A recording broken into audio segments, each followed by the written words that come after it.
from Washington, D.C., this is Balance of Power with Joe Matthew and Kailey Leinz. President Trump makes a move in the case of Jeffrey Epstein. Welcome to Balance of Power on Bloomberg TV and radio. I'm Kailey Leinz alongside Tyler Kendall in Washington, where the conversation has been dominated by controversy surrounding the release of information related to, of course, the convicted, now late, sex offender Epstein. President Trump now asking the Department of Justice, or authorizing them to ask a court to release some files related to Epstein. The question, of course, is will that be enough to assuage his supporters who want more transparency around this? And of course, Tyler, it comes after a Wall Street Journal report hit yesterday alleging that President Trump once sent a suggestive birthday letter to Epstein. The president says that letter was fake and is threatening to sue the Journal over that story. Right, and we should say the paper declined to comment on the president's litigation threat. Another big question here is whether or not the federal court would actually grant the administration's request to make public grand jury deliberations, because this is usually a pretty secretive process.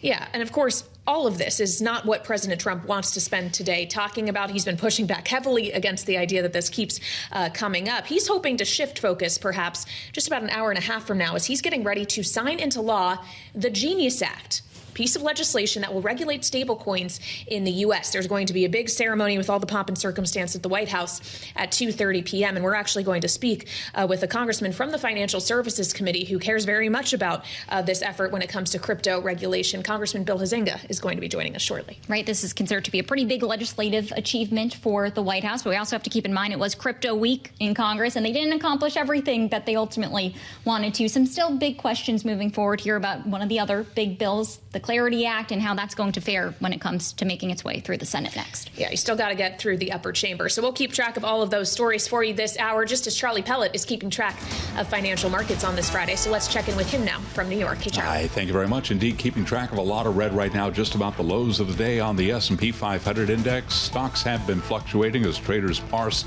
a handful of earnings. Bond yields fell alongside the dollar as Fed Governor Chris Waller on Bloomberg television and radio reiterated his case for a July rate cut.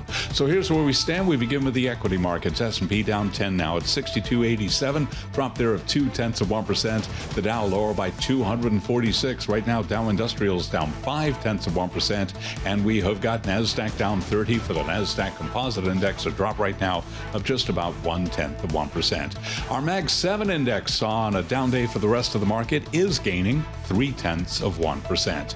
10-year 4.41%, the 2-year 3.85%, the 30-year 4.98%. Gold is up $14 the ounce, $33.53, up 0.4%. A retreat for crude oil down 0.2%, $67.39 a barrel. And Bitcoin, as we wrap up crypto week in Washington, down 1.5%. Right now, we've got Bitcoin 117,628. Netflix lower after earnings. Netflix shares they're tumbling now by 5.1%. And Balance of Power continues right now. Back we go to Washington. Once again, your hosts, Tyler Kendall and Kailey Leinz. All right, Charlie Pellet checking on the markets for us. Thank you so much. On this Friday here in Washington, we're still talking about the very story that President Trump was initially hoping we wouldn't be talking about this entire week, and yet that's how it's played out as members of his own base of support push for greater transparency around material related to the case of the late convicted sex offender Jeffrey Epstein. Of course, President Trump is now asking the Attorney General Pam Bondi to move forward and asking a court to authorize the release of some grand jury information. But it comes after a report in the Wall Street Journal last night alleging that President Trump, before he was president, once sent a suggestive birthday letter to Epstein for his 50th birthday. The president has called that story false, malicious, and defamatory. And as we've mentioned, Tyler is threatening to sue the Wall Street Journal, its parent company, and in fact, Rupert Murdoch over it. Right, exactly. And the paper did decline to reply to the litigation threat. But we really have started to see some of his supporters perhaps get behind this idea of fake news and attacking the media over this report. But there are still a lot of people out there that want to see some more information released and get some of these questions answered, which is where we start now with Bloomberg senior White House reporter Josh Wingrove, who's joining us here in our D.C. studio. Josh, can you just put into context for us? Because it doesn't seem like this issue is going away for President Trump. How big of a political liability at the moment does the White House view this? Well, the broader Epstein thing, I think, is still sort of a wildfire that is risking, consuming a lot of parts of the MAGA base. But the story maybe is a double-edged sword, right? Because right now the White House is trying to seize it as a rallying cry. Look, fake news. The president is being pursued again by the media and trying to sort of steer attention that way. But so far it hasn't worked. I mean, Trump has tried a lot of things to steer attention away from this. It just hasn't been successful. And you have allies like Charlie Kirk and others who are saying that this case is sort of like part and parcel with all his base's concerns about the deep state and these hidden theories and whatever, including, we should probably call them conspiracies at some end of the flank. But that is why they're so upset. They thought that they would get clarity from Trump on this. It's not coming out. So it's less that they are worried that he himself might be involved in it, which of course is the sort of question raised by this journal story, just how close was Donald Trump with Jeffrey Epstein.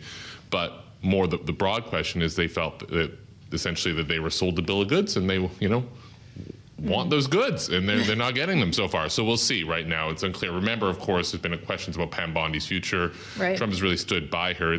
I find it personally difficult to see how he would do anything but that, because it just doesn't make sense that she'd be acting solo here. I mean, she's in lockstep with the president on this. So we don't know where it will go, but this has divided the mega base in a way that we have not seen at all anything close to this in the second term. But it's also, early to say how it'll play out. Yeah, well, and when it comes to Pam Bondi, she's saying she'll do as the president has asked, and authorize the DOJ to seek release of this grand jury testimony. But seeking it and actually getting it released are two very different things, Josh. So is this enough to lower the pressure for now? Well, and if it's not released, or if only partially released, that could fuel beliefs that this is part of some grand cover-up. And, Trump loved to stoke this. I mean, he has drawn a lot of political energy from questions about who knew what about Epstein and who was involved with him and where was there a client list. This was a tailwind for Trump. And now, of course, it's potentially backfiring on him with, people wondering why they're not getting the documents that they have. Democrats, have a tough road to walk here. There are so many other things happening this week. I mean, I don't know. Happy Friday, I think. Is it Friday? What day is it? Thank God. Yes, it is. Right. And Democrats would like, in some ways, this is like a potent thing that is ripping apart proverbially the mega coalition. On the other hand, Democrats would love to draw attention to some of the other things Trump is doing, including, the bill passage earlier this month, of his big, beautiful bill and some of the tax cuts therein. And remember, it was only like this week that Trump is, really ratcheting up his war with Jay Powell. So a lot of moving parts here right now. Well, to build on that, let's talk about some of those actual legislative victories that the White House did see this week. The $9 billion rescissions package, also this crypto legislation, the Genius Act. President Trump has a big bill signing today, in a short time, actually, at the White House. What do we know about how the White House is trying to capitalize on those headlines instead? Yeah, they're very excited about that rescissions package as well, because, of course, it looked a little bumpy there. They had to tweak some of the stuff around PEPFAR. And Trump is due to dine with Republican senators tonight. So the sort of in-person politicking has always been a preference of his. They want to be talking about these. The White House believes that it's on a winning streak right now, and that they have a message to share not only to their base to say, hey, we're delivering on the stuff we told you we would, but also to the broader electorate. And we'll see if it shows up in these poll numbers. But yeah, they're on a winning streak right now. They want to talk about these things. And once these bills sort of get through and, they clear the decks on a couple of other things, I think then one question to watch for is, will we get any more Tom Tillises? Will we get anyone that is like, has been a team player until now, but maybe now starts to come forward with stuff that they're not jazzed about, as Senator Tillis has. Of course, he's not seeking re-election, so the threat of a primary challenge is going away. So we'll see. But right now, Trump loves to complain that Republicans aren't marching in lockstep. They've been getting stuff done in the last month or so, so they have been in pretty lockstep recently. Against what some would have described as long odds. they have been able to do so. Narrow Josh majorities Wingrove, in the House, for sure. Bloomberg senior White House reporter. Thank you so much. And as we consider that crypto bill, especially in the moment it marks for an industry that has been lobbying hard here in Washington for years now for something like this to materialize, Tyler, it's also worth pointing out that they have a lot of money powering them too. And they are a force as we look ahead to the midterms in 2026. They're likely to be spending money like we saw in 2024. Exactly. And we've already seen figures from Fairshake, for example, one of the super PACs and its affiliated PACs that has an enormous amount of cash on hand already, because even though it feels like we already just got through an election here in Washington, we're already preparing for 2026. And when you do look at how slim the majorities are in both chambers, this is a political faction, a pile of money that lawmakers on both sides of the aisle are going to try to capitalize on. Well, yeah, that's absolutely true. And perhaps that's why lawmakers are putting more focus on actually getting this legislation across, despite what at least some Democrats have suggested are ethics concerns around the way in which legislation like this could actually serve to benefit President Trump and his wider family. Those ethics questions, I'm sure, will have to wait for another day. I wouldn't imagine President Trump is going to address them at the signing ceremony later on today. But we want to talk more about this legislation with a member now of the House Financial Services Committee who is here with us in our Washington, D.C. studio on this Friday, Republican Congressman Bill Huizenga, representing Michigan's 4th District. Welcome back to Bloomberg TV and Radio, Congressman. Nice to see you in person. Good to be with you, yeah. As well. It's been a big week in your chamber. It's going to be a big day. Yeah, this week has been a hell of a month, I tell you. Yeah, maybe it should have been reframed as crypto marathon rather than crypto week. It was something else. But, you know, look, a lot of us have been involved in this for a very long time. And I understand that this might be hitting some of our colleagues a little fresher than certainly what those of us who have been diving into this for a number of years have been having to wrestle with. But, you know, this is an important, I think, an important statement for us with the Genius Act. Was it my first choice? No, the House was my first choice, a House version of that, but very satisfied with where we ended up on Genius. And, you know, my family's involved in construction back in Michigan, and we build houses. And the first thing you do is you pour the walls and the footings. You know, that's the foundation, literally. And then you go from there. And I think that's what we're going to be working on next. Well, to build off of this, we're talking about the Genius Act. Unintended on the build off of it. Well, you're talking about the Genius Act and perhaps some of the changes that you didn't want to see made. But let's talk also about the Clarity Act, because now that heads to the Senate. What's your message to colleagues in that chamber when it comes to keeping that legislation perhaps as it is? Yeah, well, we think it's a good product. We certainly wouldn't have put it forward if we didn't. And again, a lot of time and effort has been put into this. And I get it. There's a lot of folks that are getting educated at a level that they maybe necessarily hadn't been at previously.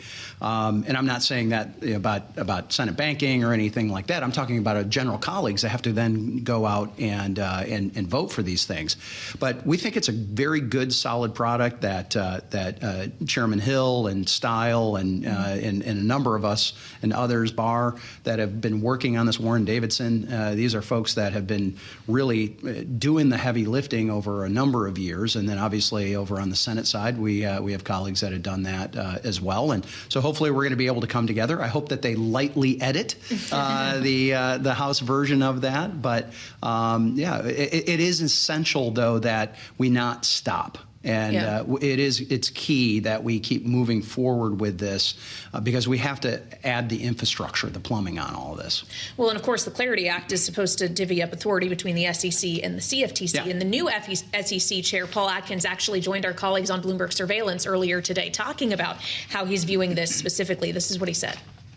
We are out to, obviously change direction at the SEC, and I think we've already done that. We're moving away from regulation through enforcement and uncertainty in the markets, especially with respect to cryptocurrencies and digital assets in general. And we're looking to set firm, clear rules of the road for people who are operating in that environment. I wonder about the sense of urgency here, knowing that the SEC now is far less adversarial, shall we say, to this industry. Is there as much urgency in trying to make sure that the CFTC gets more authority over these assets? Well, look, you got to go back and look at what had happened previously under Gary Gensler, right? And of course, when he was head of the CFTC, everything was a commodity, and when he became head of the SEC, everything magically became a security. And the simple truth is that these things are not either fish or fowl. I always say it's a platypus. It's got characteristics of both in many ways, and it's up to Paul Atkins as well as the legislation that we're passing to compel them to come up with what those rules of the road are. And what we saw in the last administration was basically Chair Gensler just making it up as he was going along, and that's not acceptable because it doesn't give predictability, it doesn't give surety of a direction, and I've got great confidence in Paul Atkins and in what he's going to be doing on that. But again, we can't just sit back and say, okay, we declare victory, we don't have to do anything more. This is really just that first step. I want to drill down a little bit on the bill that we're seeing signed into law today. When it comes to the Genius Act, stable coins, we have this great story out on the terminal today from actually our colleagues at Bloomberg Government that says that everyone's going to rush to register. But the thing is, when it comes to the OCC, the comptroller of the currency, where everyone's going to be going, they're facing actually a shrinking workforce. There are DOGE cuts that have hit the agency. Do you think that there is bandwidth among our regulators to meet what is expected to be this surge in demand? Yeah, in general, I do. I think that the regulators have to make sure they are prioritizing what their actions are as well. That would be the argument many of us have had over the last 4 years. We've wandered far afield from where those regulators should be. And they were into whether it was ESG and into all kinds of other things that were not necessarily about materiality. They weren't necessarily about safety and soundness and consumer protection. And so, again, I think if they focus in, we're going to be fine on them being able to do that. Is there going to be this bump coming in? Of course. I mean, there's a lot of pent-up demand, and frankly, not many people bought the idea of just come in and register over the last 4 years, and all will be fine. I mean, that they didn't buy that, so there's a lot of people that were holding back, waiting for this moment so that we could get that clarity. And this is good for the U.S. dollar. It's good for our preeminence in the world. It adds to the safety and soundness of not just our currency and our money, but for those that are doing the investing. It makes it, not frictionless, but less friction in transactions. So I think this is going to be good for the economy as well. Well, when we consider the safety and soundness and the credibility of the U.S. economy, monetary policy and its credibility also plays a role there. And I ask you this as the vice chair of the House Financial Services Committee. It's one thing for President Trump to suggest he'd like to see lower interest rates. It's another for administration officials to actively be pushing for the chair of the Federal Reserve to resign, suggesting he should be investigated for fraud. Do you see risk here of doing what could be permanent damage to the Fed's independence and therefore credibility by extension? I believe in an independent Fed that is important now. As Chair Hill yesterday, when he was asked about this in a press conference, started None of going. You can avoid it, can you? But he started going through the litany of what was going on with LBJ and with Richard Nixon and Ronald Reagan and others.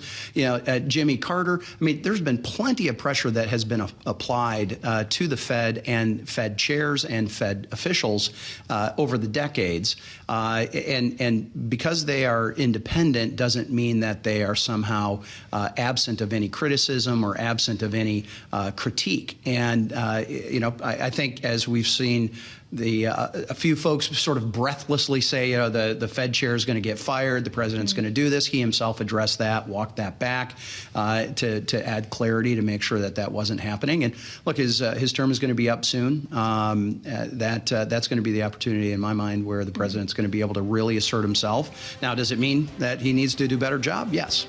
All right, we'll leave it there. Congressman, thank you so much for joining us. The Vice Chair of the House Financial Services Committee, Congressman representing Michigan's 4th District, Bill Huizenga, here with us in studio on Balance of Power, live from Washington, D.C. I'm Kailey Leinz alongside Tyler Kendall, and we'll have more straight ahead here on this Friday edition, so stick with us on Bloomberg TV and radio. I'm Kailey Leinz alongside Tyler Kendall here in Washington, where there's really only one story that everyone is talking about on this Friday, and it's perhaps not the story President Trump would prefer we be discussing, but it, of course, is the push within his base for the release of more information related to the late convicted sex offender Jeffrey Epstein, with questions not just about the case itself and whether or not there is a client list that officials within the Trump administration had previously suggested did exist, but also into the president's relationship with Epstein, as the Wall Street Journal published a report alleging that President Trump sent a suggestive letter to Epstein for his 50th birthday, a report that the president denies is called defamatory and has threatened to sue the Wall Street Journal over. But he's also pointing a finger today, Tyler, at Democrats, or I guess, yeah, this is today, earlier this morning on True Social, saying if there was a smoking gun on Epstein, why didn't the Dems, who controlled the files for 4 years and had Garland and Comey in charge, use it? He ends it, all caps, because they had nothing. Right. This is part of the White House's defense here, since this story really does seem to have that sticking power. We're now seeing a movement in Congress even to force a formal vote on releasing these files, as it really does appear to have this grip on really both sides of the party here. And that's perhaps becoming a political liability for the president. And that's where we want to start today by bringing in our political panel. It includes Rick Davis, partner at Stonecourt Capital and a Bloomberg politics contributor, and Christina Greer, associate chair at the Department of Political Science at Fordham. Rick, I want to start with you, because where do we go from here? We have President Trump granting this authorization, but it's unclear if a federal court would even grant the administration's request. Could that potentially throw a wrench in the administration's plan, since they appear to be wanting to give those that are seeking more information something to chew on? Yeah, I almost think that that's what the White House wants, right, is so that they can wake up and then start attacking the judiciary again, saying, oh, well, I wanted you to have this information, but the courts won't let you have it. Of course, I don't think it was a coincidence that they went after the most sensitive information you can have, which is grand jury testimony, which is supposed to remain secret. Forget the files you already have at the FBI and in the Justice Department that could be released tomorrow. So, look, Biden didn't release this stuff for some reason, and Trump doesn't want to release this stuff for some reason. My guess is there may be not much to it all, and that the only reason the president has actually bowed to this effort is by his own claim is because the publicity was bad for him. And so all he's done is kept the publicity going into this weekend. So we'll have a nice, thorough Sunday show, spectacular, with more Jeffrey Epstein, and who knows? Now everybody's got an investigative journalist looking for more Epstein material, like the Wall Street Journal came up with. I mean, it is a classic summer scandal. Indeed. And we are in mid-July. As we consider, though, Christina, the sentiment around this, obviously there are loud voices that have always been loud voices within the MAGA base who have made a very big deal about this, thinking of the likes of Laura Loomer. But there's another question of the broader Republican electorate. We've gotten a few polls this week, one from Quinnipiac, that shows there is some division among Republicans on this issue. 40% say they approve of the way the administration is handling the Epstein files. 36% disapprove, 24% did not give an opinion. There were similar divisions in a Reuters Ipsos poll. 35% approve of the handling, 29% disapprove. Is the fracturing of the Republican, or more specifically the president's base, a real tangible thing here? Well, it appears that this is the first time we've seen real fissures within the base. I mean, this is also a base that's been fed a consistent diet of conspiracy theories that the president has sort of promoted and then walked away from. We can start with the birther conspiracy theory, and then when Obama acquiesces and shows his birth certificate, where he is indeed American, the president says, well, that must be a hoax and it must be fake, right? The Pizzagate scandal with the Clintons and Hillary Clinton and the basement and pedophilia. He's also fed them a consistent diet of, Democrats are somehow attached to pedophiles.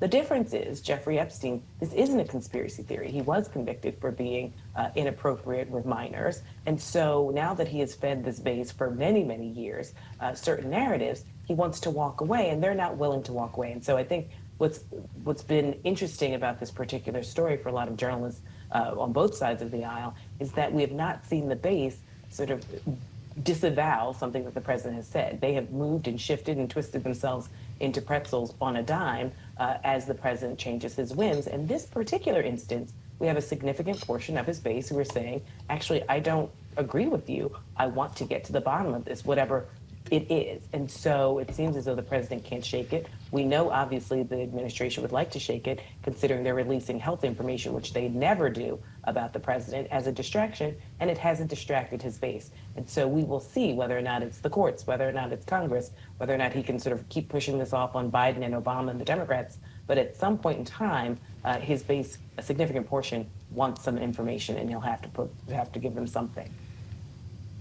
Well, this really has become a top issue here in Washington, but also nationwide. In fact, over here in Bloomberg, we had New York City Mayor Eric Adams on the Odd Lots podcast earlier. We want to play you both a little bit of what he said about what he's looking for, what Attorney General Pam Bondi might soon be releasing or not.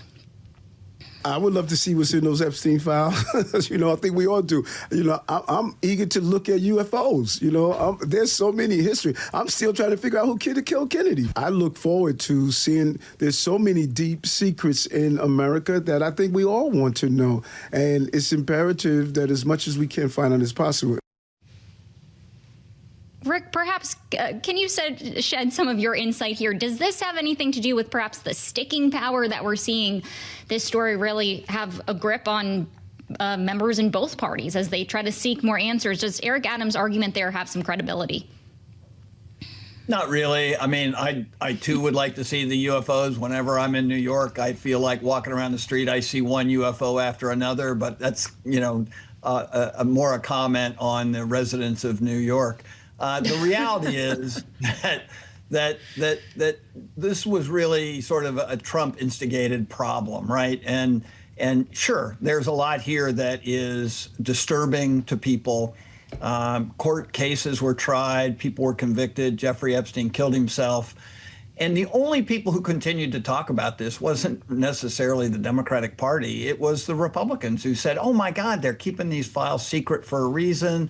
There are all kinds of people. They implied Bill Clinton and others had exposure to this. And it was one of the classic MAGA kind of influenced messages. And we went through a lot of those over the last, 10 years.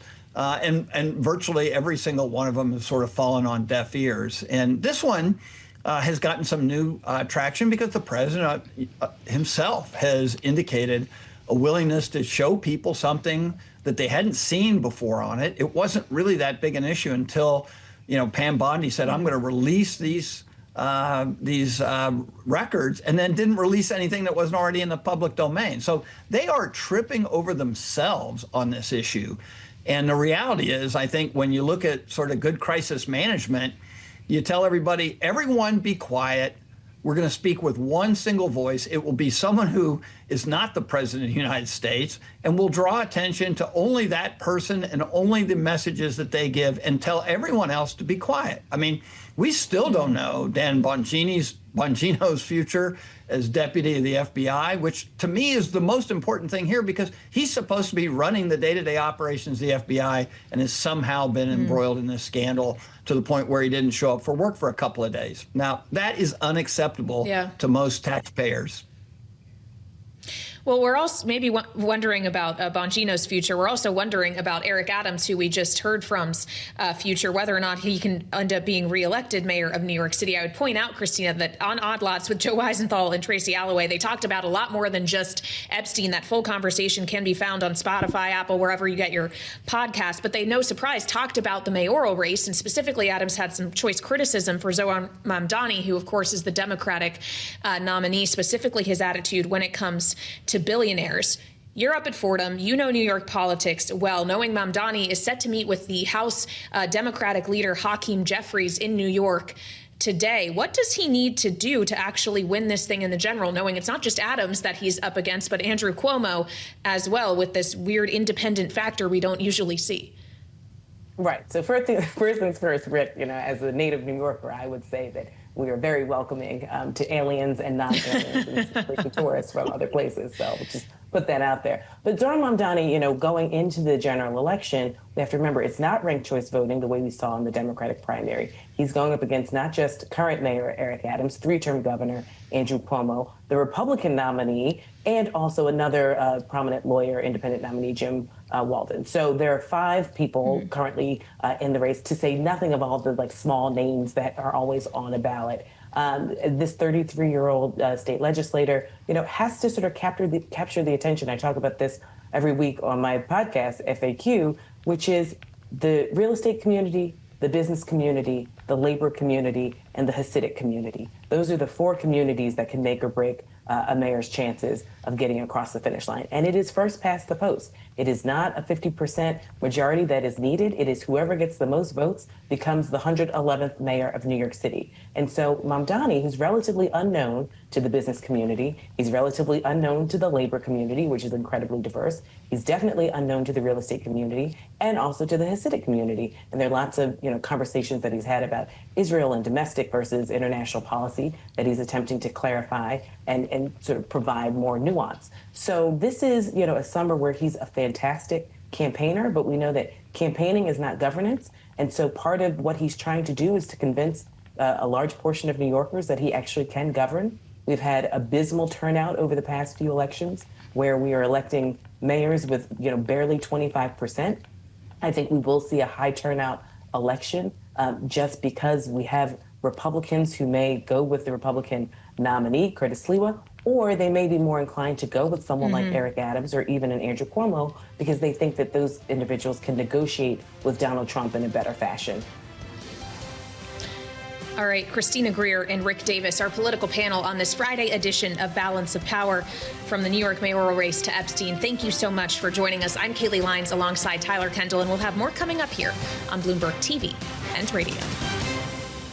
A week, of course, that has been dominated by many of the headlines we've discussed so far here on Balance of Power, from what's happened legislatively in Congress to what's going on with the Jeffrey Epstein case and how that's engulfing the Trump administration. But also, of course, the ongoing saga of President Trump and his relationship to the chair of the Federal Reserve, Jerome Powell, and whether or not Chairman Powell is going to be safe in his job for much longer. Of course, the president suggests he does not intend at this time to fire Chairman Powell, but that is not stopping him from pressuring Powell to lower interest rates. Seems we see this every day now on Truth Social, including a post this morning. Too late, his nickname for Chairman Powell, and the Fed are choking out the housing market with their high rate, making it difficult for people, especially the young, to buy a house. He goes on to say, Tyler, that the U.S.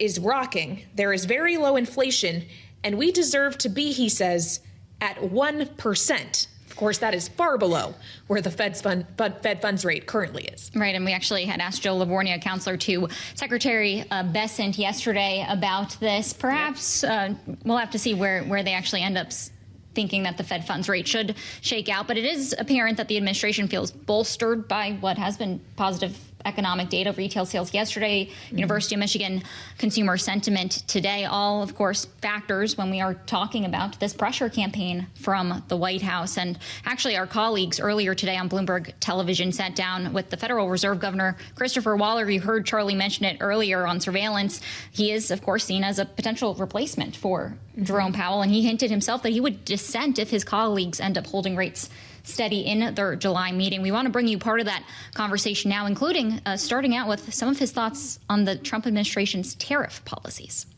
Tariffs are a tax, and in public finance, you learn that you may levy a tax on a firm, but who bears the incidence or the burden of that tax? It can be a group of people or one person, not necessarily the firm. So this is what I've heard from a lot of firms. If there's a 10% tax, they'll force their suppliers to eat some of that cost. Workers may eat some of that cost in terms of less hiring and things like that. The firm will take it out of their profit margins.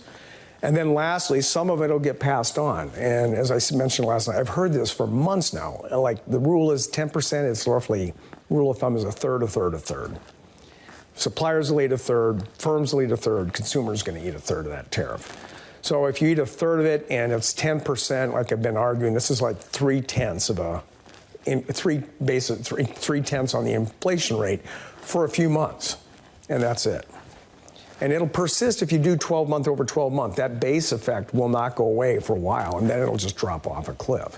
So that's why I've been arguing you want to look at like 3 months and 6 months to see if these tariff effects pop up and then go away. And so that's more critical than looking at 12 months. Yes, but the way the president is putting these tariffs on might not match up with theory, Chris. The Smoot-Hawley tax was passed and came into effect on a certain date. The president is not yet put on most of these tariffs. They're, in theory, still coming. And we still haven't seen the Section 232 tariffs, for the most part, the national defense tariffs that he wants to put on semiconductors and pharmaceuticals, et cetera. So if the process is stretched out, consumers could be hit by an ongoing series of tariff increases. And given what they've just been through, isn't there a danger that inflation psychology starts to seep in? Well, that's exactly the point. All my example has been is if you put the 10% uniform tariff on and keep it roughly in that range, then what I've described is what will happen. If there's constantly a sequence of higher and higher and higher tariffs, then you are going to get this rolling potential impact on prices. That's true. If it's still just a question of delaying it, that doesn't change my argument. Whether you see the spike in July or it happens in August or September, when it happens is irrelevant for the economics. That's a non-starter of an argument. Firms could also just spread it out in smaller increments over several months. The total effect still ends up being the same. They just get there in a later fashion, and it'll be smaller amounts. So the bigger thing is if we just continually get another wave of tariffs, another wave of tariffs, another waves of tariffs, that's when things become more problematic, thinking about what's going to happen with inflation. Fed Governor Christopher Waller in conversation with our colleagues on Bloomberg Surveillance, including Bloomberg's very own Mike McKee earlier today, talking about tariffs and the unknown factor that it plays, an unknown policy that exists around them, which, of course, is one of the reasons that the Federal Reserve is maintaining, at least for now, that it feels comfortable where it is, keeping rates on hold until it has more clarity around that specific element and how it will influence the economy. But of course, President Trump does not want the Fed to be on hold, as we mentioned once again today, pushing the Fed to lower interest rates. He believes the Fed should be down at 1%. That would be substantial cuts from where we are now. And we want to get into this and other issues as we turn now to Natasha Sarin. She's professor at Yale Budget Lab, former Deputy Assistant Secretary for Economic Policy, and former counselor to the Treasury Secretary, Janet Yellen, at the Treasury Department. Natasha, welcome back to Bloomberg TV and radio. When we consider the president, who in that True Social post, as he pushed for a 1% Fed funds rate, talked about how that rate would save the U.S. $1 trillion a year in terms of the interest payments that we have to make. Is that really how it will work in reality? If that is the narrative he is pushing, the Fed cuts rates, it makes our financial situation fiscally as a nation much easier?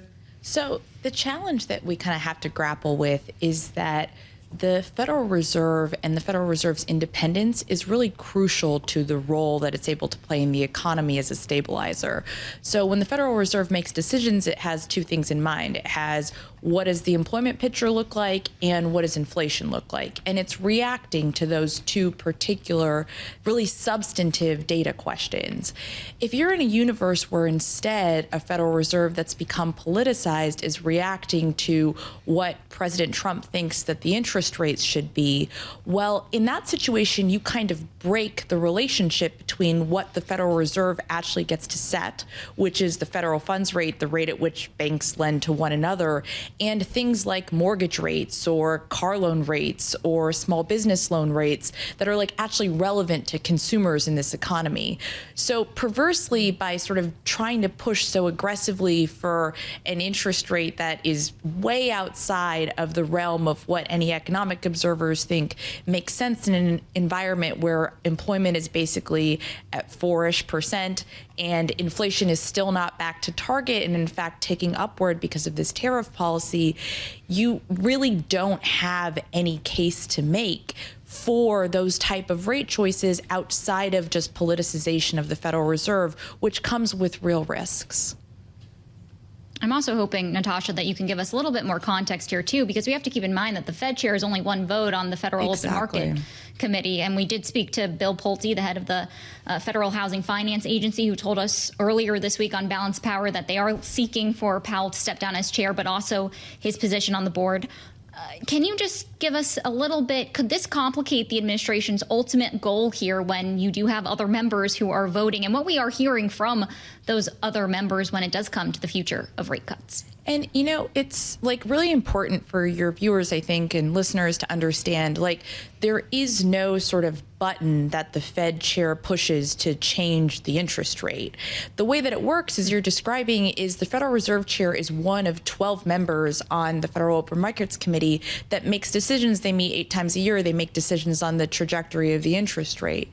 And importantly, these are decisions that are made by a group of people. And so the Fed chair, even if the president was effective at getting a Fed chair in who was going to push for his desired rate cuts that he's sort of trying to effectuate from the top in ways that break Federal Reserve independence, well, the rest of the board is going to be in a situation, and the rest of the committee is going to be in a situation where they're actually trying to push against exactly that impulse because they want to preserve the independence of the Federal Reserve, both because they are sort of institutionally very concerned about it, but also because only then can we be in a situation where we are actually trusted and credible as being reactive to inflation and being reactive to the employment picture.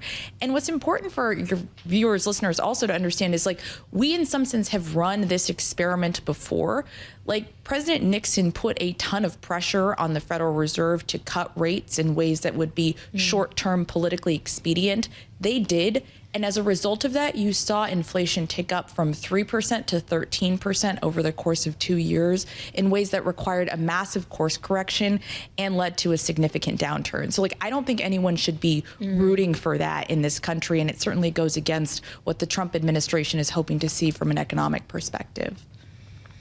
Yeah, the historical context is important to keep in mind here, Natasha, and I appreciate you pointing that out. As you talk about the idea of trust and credibility for the Federal Reserve, I also wonder about the trust and credibility of the president as we consider his very frequently changing deadlines when it comes to tariff and trade policy, because this is what the Fed is having to contend with, why it makes their decision-making perhaps so hard. How do you at Budget Lab even try to game out the tariffs and the likely revenue we are going to be getting from them when the deadlines keep moving and the numbers keep changing? Is it even really possible to model? I mean, we are doing our best. My colleagues and I at the Budget Lab are sort of tracing every single twist and turn with respect to tariff policy in this country. And, you know, to our count, we've seen the effective tariff rate change like almost 60 times over the course of the last several months as a result of the president's different political policies that have been pursued in this trade war. The thing that I think is like really important to grapple with, and you heard actually Governor Waller say a version of this, you've heard Chair Powell say a version of this as well. The president's been like super specific. He would like to see interest rates lower. Sort of Chair Powell and the rest of the Fed have been pretty specific as well that in a world in which this sort of uncertainty associated with trade policy didn't exist, the Federal Reserve would have already cut. And so you're in a world where it is hard in some sense to even game out what exactly the tariffs are meant to be for. Are they tools for revenue raising? Are they sort of important in order to balance our strategic alignment with vis-a-vis an adversary like China? Are they really about bringing manufacturing back into the United States? And the result of that is no one, you, I, and certainly not the business community, has any sense where these tariffs are actually fundamentally going to land. And that creates a difficulty that we can disagree about what the right effective tariff rate should be in the economy. But certainly this sort of start-stop that makes it impossible really to plan with any sense of where policy is ultimately going to land makes it really challenging to think, as an estimator, certainly very challenging to think about what the likely revenue consequences are going to be. But certainly as a business trying to make investment decisions makes it incredibly complicated to think about that as well. Natasha, just in our final minute, I want to build off of this because we did see Michigan consumer sentiment for July today come in above estimates. What are we learning when there is uncertainty, though, about the consumer's tolerance here, since confidence at one point was plunging amid tariff concerns, but today's data did show it at a 5-month high? You know, I think it's really hard to make too much out of any one particular data point. We also got data this week about inflation that showed that in certain particular industries, if you look at things like consumer electronics, or if you look at things like household furnishings, which is a category that includes furniture, industries or sub-industries where the tariffs are likely to have substantial bite, you're starting to see an uptick in prices. I don't want to make too much of any one particular data point other than to tell you that the result of our estimates at Yale Budget Lab, which are trying to stay current with respect to where the president says tariffs are going to be come August 1st, this next deadline, is that consumers are going to see a $2,800 on average decrease in their in their household income as a result of higher prices. And for the bottom of the distribution, that's on top of something that you all have been talking a great deal about, which is these important cuts to social programs like Medicaid that have been recently effectuated. So I think there's a lot here that's pretty important. Natasha, we have to leave it there. Natasha Sarin of Yale Budget Lab here with us on Balance of Power. Thank you for joining us. We'll be back for more at 5 p.m. right here on Bloomberg TV and Radio.